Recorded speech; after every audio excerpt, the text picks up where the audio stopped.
had the Senator McCaffrey's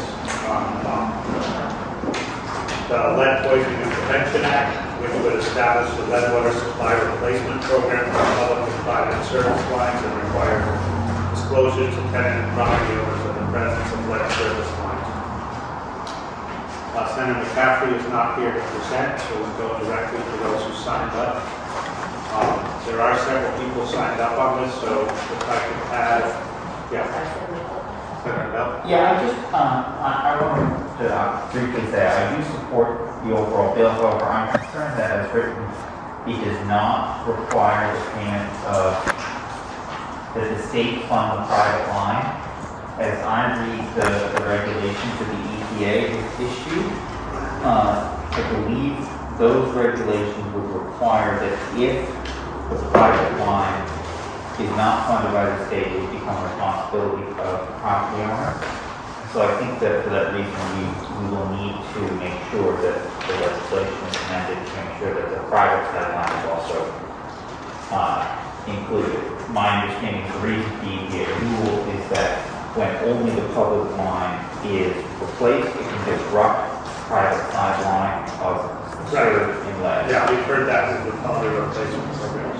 Yeah. So I just want to make sure that that gets amended to be consistent with the EPA rules so that the private side line also gets replaced. But I do support it. So, any other questions before we get on to those who are going to testify? I just wanted to express that I have the same concerns about the Okay. private side in that it would be a huge burden to then put on residents to replace that. Terry Wright from there, she's still here. Juan Torres.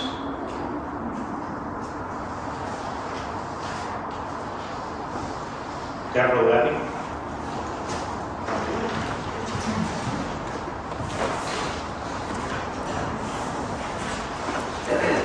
Thank you, Chairman and everyone. And I want to thank McCaffrey also for introducing this bill and other sponsors as well. So I know some of you already, my name is Deborah Levy. I'm a community organizer at the Childhood Lead Action Project. I'm also a Providence resident in Senate District 1. Childhood Lead Action Project, we're a community organization. We've been working on this issue for 30 years at this point. We work to eliminate childhood lead poisoning in Rhode Island. We do direct support for parents, community education, and grassroots advocacy as we've been doing for decades. So I'm here to support this bill today, and it's also supported by our Lead-Free Water RI Coalition, which is supported by over 40 community organizations and leaders in environmental justice in our state. So I'm sure you all already know lead poisoning is a serious children's health issue. It's an environmental justice issue. It's one that we know not only affects hundreds of children in Rhode Island every year, but disproportionately affects low-income families and children of color here and across the country. So in addition to the threat we know well of lead in paint and lead in soil, lead in drinking water also contributes to lead poisoning every year.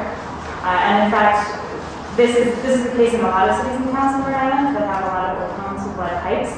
But in Providence, specifically in Providence Water Service Area, which is Rhode Island's largest water utility, they've tested over the EPA action level for lead in drinking water for 15 out of the last 16 years.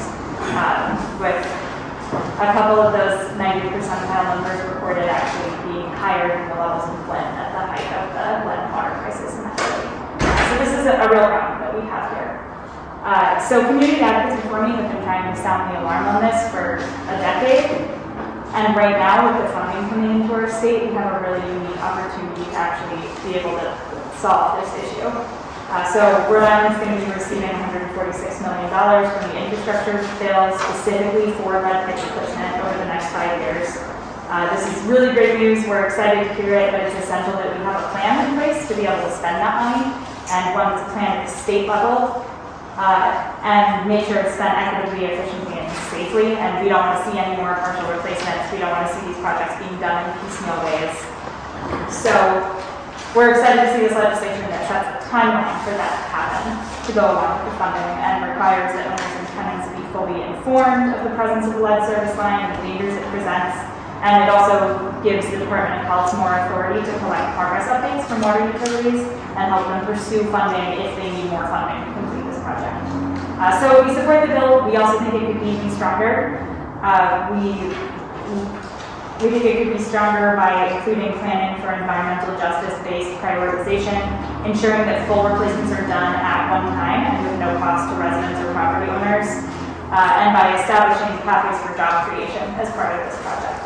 So the money is there. We have a really good chance to make this happen right now. It's something our community needs. It's a serious problem here, and we're excited to see this bill and to see how it can be made even stronger and pass through the Senate. So if you have any questions, I'd be happy to answer them about the work we've been doing or about lead service line replacements in general. So the 146 million that has already been identified in the ARPA funds for this, is it, It's from the infrastructure. does it, has anybody evaluated whether that's adequate for the amount? Based on the estimates that we have, it's almost enough. There's still going to be more funding needed to finish the project as well as make sure the. Because I know it's not every community, like the community I live in, they did this already, right? Some of it. Partially. And in a lot of communities, like Senator Bell was referencing, many homes have had part of the lead service lines replaced. Right. And the So part that was that's- the second part of my question, does it go to the home? Yes, so the EPA guidance that they released last month for these infrastructure funds specifically does require that full replacements happen. So when any part of the pipe is being replaced, the whole thing has to be replaced. Well, does that have to be I mean, we'll have other people talk on that, but does that have to be redundant in the legislation, or would they be violating the federal guidelines around it if they did that? Well, I think we want to make sure it's required in case more lead service line replacement projects in the future have to be done with other funding. Okay. And we want to make sure that that's going to be a requirement that our state is setting for safety practice. And the other really important thing we want to make sure of is that no residents are going to end up paying for part of the lead service lines to be replaced. So I know there's some language in the bill about no cost options for property owners in terms of replacing the portion on private property. We really want to make sure that that's as strong as it can be and ensure that this isn't a financial burden to people to have to pay more for clean and safe drinking water. Senator Butler? Is there, thank you for just very much. Is there a full accounting of all of the lead service lines in Rhode Island? Not yet, and that's part of what this bill sets out some guidelines for. And the new one proposal put out by EPA as well is also going to require water utilities to have a more accurate inventory over the next few years. The Department of Health collects data on lead service lines known and service lines of unknown material. Because in a lot of these old houses, nobody recorded what the pipe was made of when they first built it. So there are a lot that we just don't know what the material is. But that's what water utilities EPA is going to require them to take that inventory anyway over the next few years. So we have a chance to sort of speed that up and put a little more oversight in at the state level. Senator Coffin? Thank you, Mr. Chair. I can see here on page 5, line 7, it does say the Rhode Island Infrastructure Bank shall provide the property owner with no-cost financial options to replace the private sideline. I didn't know, does that mean like a service of helping them get assistance, or does that mean that the infrastructure bank is going to pay for it? So that's, I think, what could be really kind of clarified to ensure that people aren't paying out of pocket for these things, because it can get very expensive. For sure. I completely agree, and I think that's a good question for Peter McCaffrey about what exactly the intent of that was. But I think we had the same question. Thank you. Any other questions? Thank you. Thank you. Senator Bell? Yeah, just to follow up on this specific issue. One, so if we look at the language on line 30 of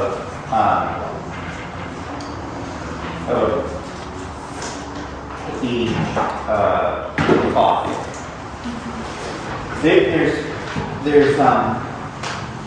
there's one problem, which is when we go to replace the public line, we're also replacing the private line. But on line 30 of page 5, it says that a private side line which provides water to buildings such as sale or transfer shall be replaced with date of sale or transfer.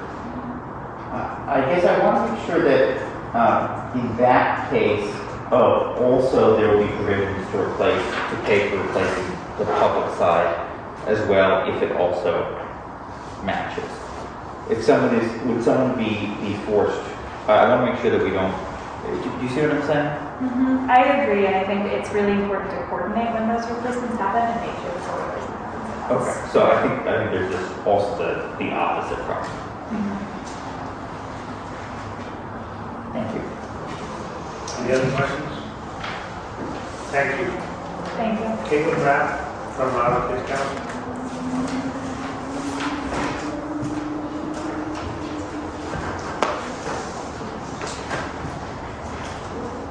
Mr. Chair, members of the committee, thank you for the opportunity to provide testimony today. Like I said, my name is Caitlin Rapp, policy analyst at Rhode Island Kids Count. And today, Rhode Island Kids Count would like to voice its support for Senate Bill 2675.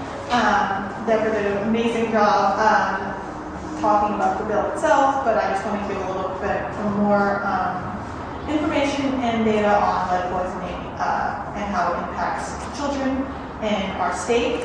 So lead poisoning is serious and it's entirely preventable, which is why this is an important bill. Deborah was talking about how low-income children are at higher risk, and children living in our core cities are at increased risk for lead exposure. So in 2020, 3% of Rhode Island children under age of 6 were screened or confirmed with elevated blood levels of greater than 5. Of the measurement that they do.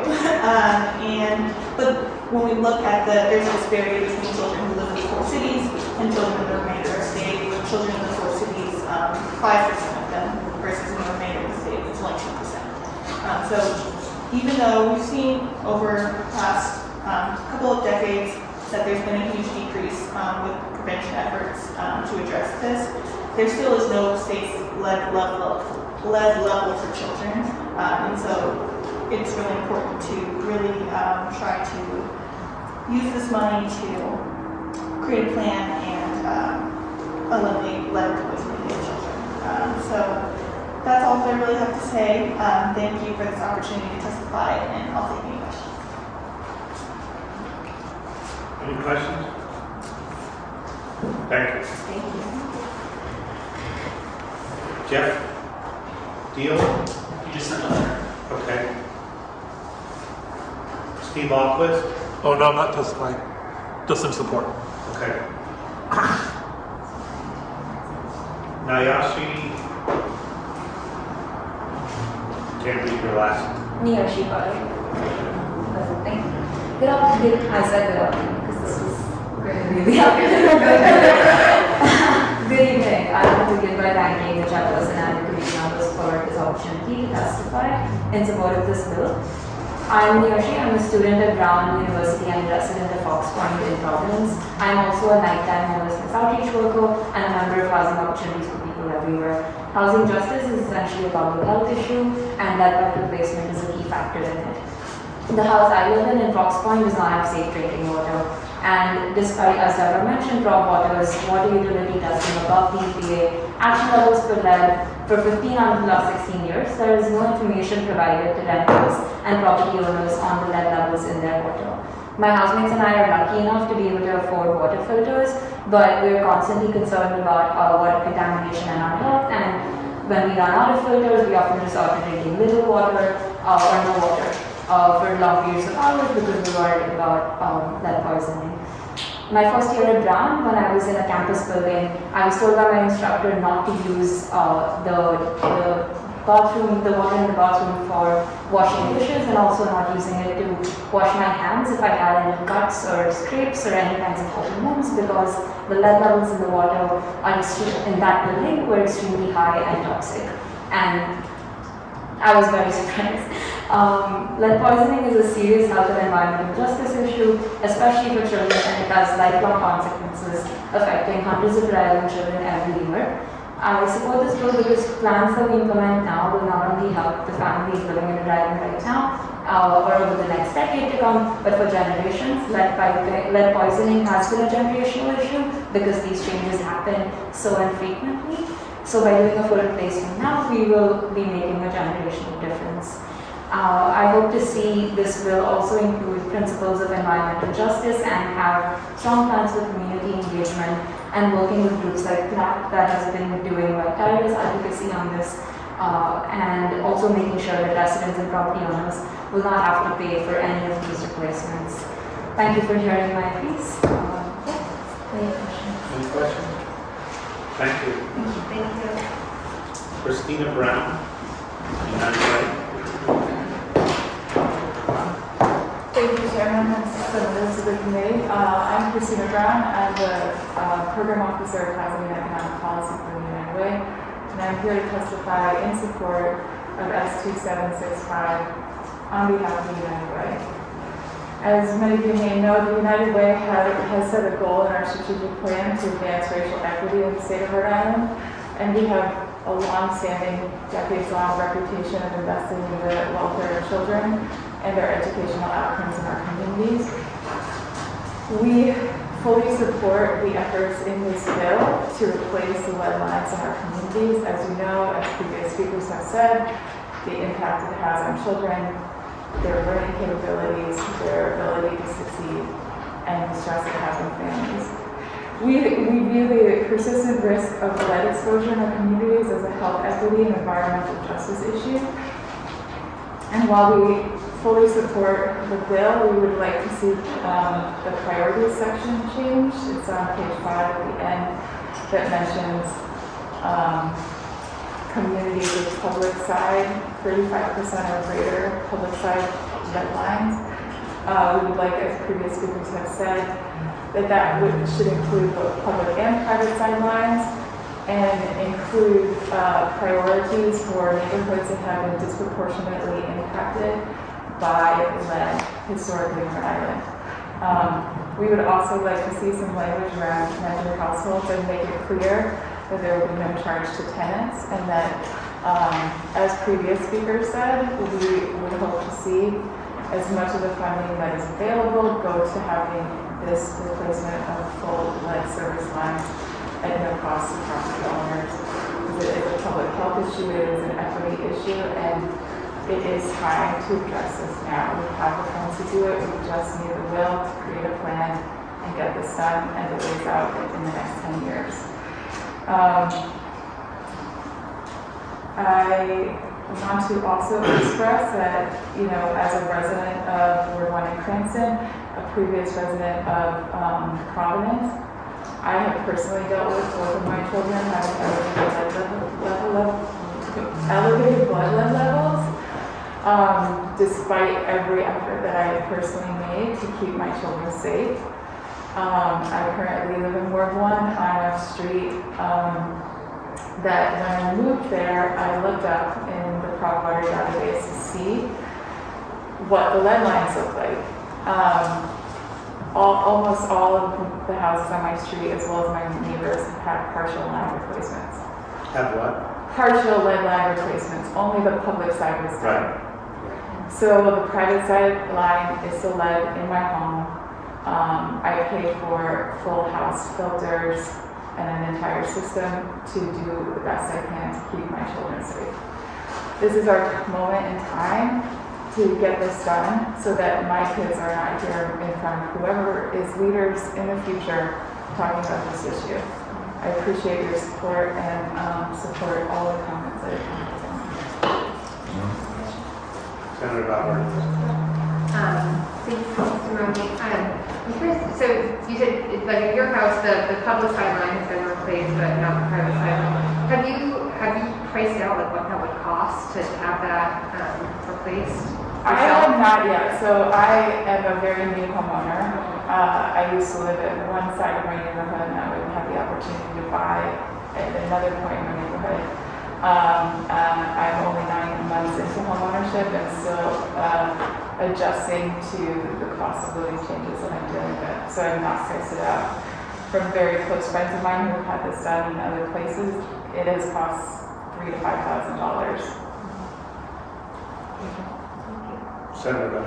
Just in response to Chair Beltran's question, we recently replaced a lead line to our house, private side line, basically having a son, and it cost us, I believe, north of $6,000. Good to know, good points, thank you. Yes, you're welcome. Patrick Crowley from the AFL-CIO, not speaking, but supports the legislation. Carissa Richard, Providence Water, has a written concern. Priscilla De La Cruz, not speaking. Okay. Oh, okay. Sorry. Go right ahead. Commissioner Richard, Providence Water. I will be brief. The Providence Water supports the intent of this legislation and the concept. We do have some concerns about the legislation as drafted, particularly related to the funding of private side lead service replacements. We just want to make sure that the mechanism is in place with the infrastructure bank and all of that. And we also want to make sure that the requirements in this legislation are consistent with the 2021 EPA lead and copper rule revision. So we welcome the opportunity to work with sponsors, stakeholders on this bill. Any questions? Thank you. Priscilla De La Cruz, is she here? I don't think she's speaking. Okay. She's just listening. Liz Colon,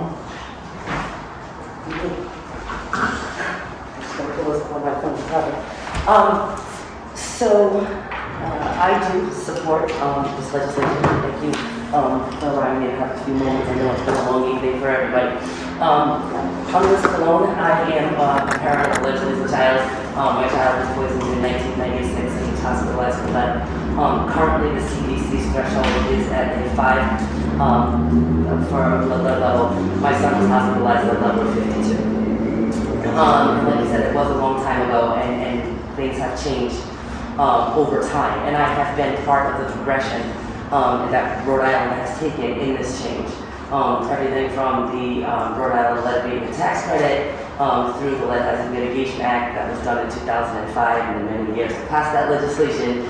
I was also an industrial hygienist. I was a lead inspector for a number of years.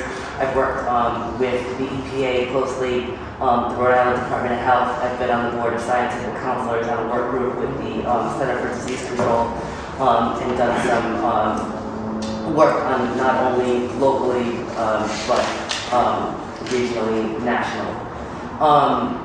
This continues to be a huge concern dealing with lead poisoning.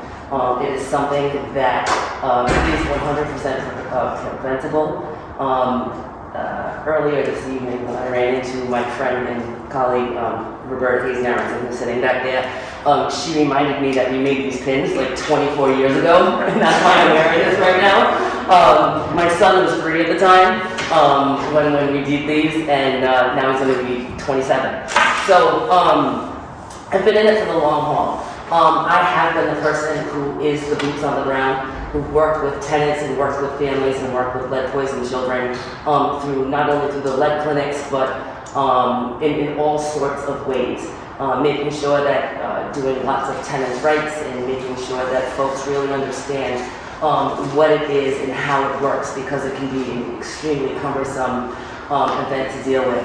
When your child is sick and your house is toxic and you have nowhere to go.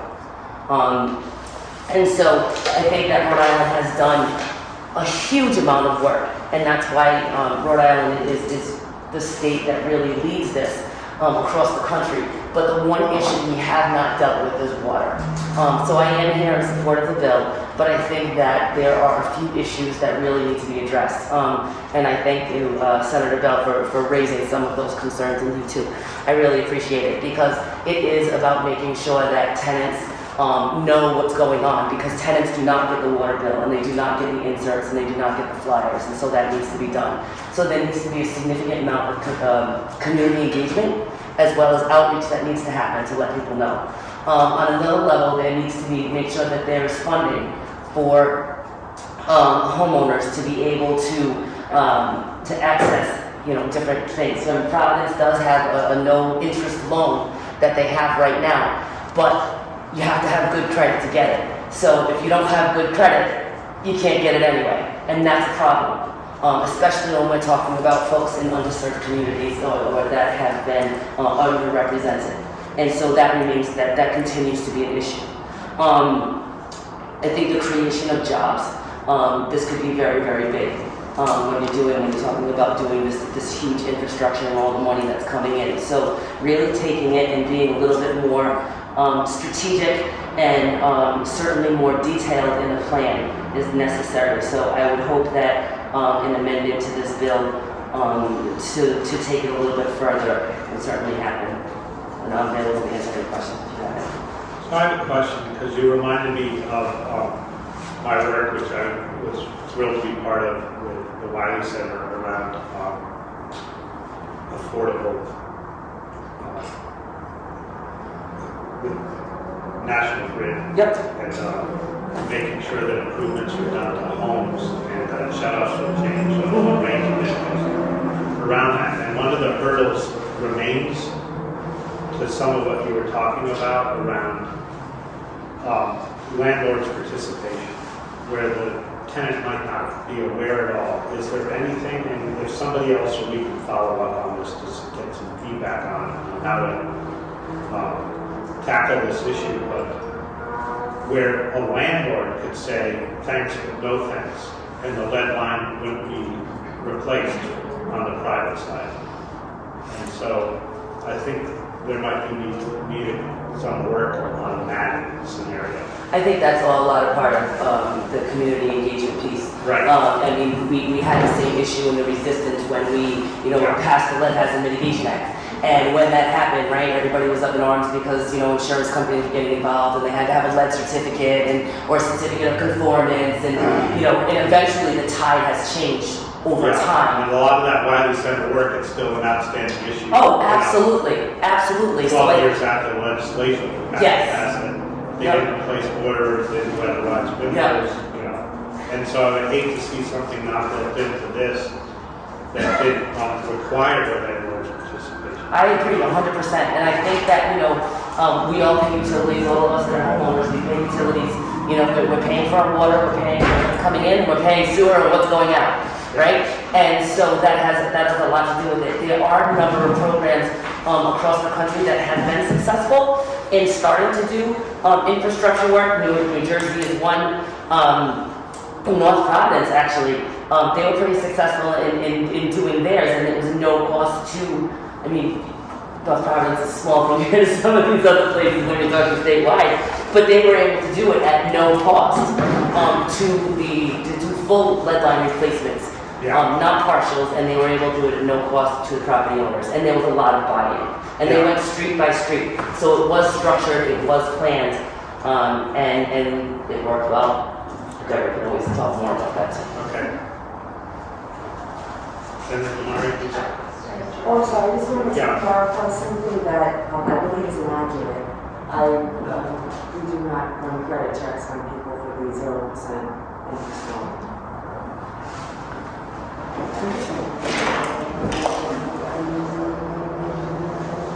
Anybody else for this?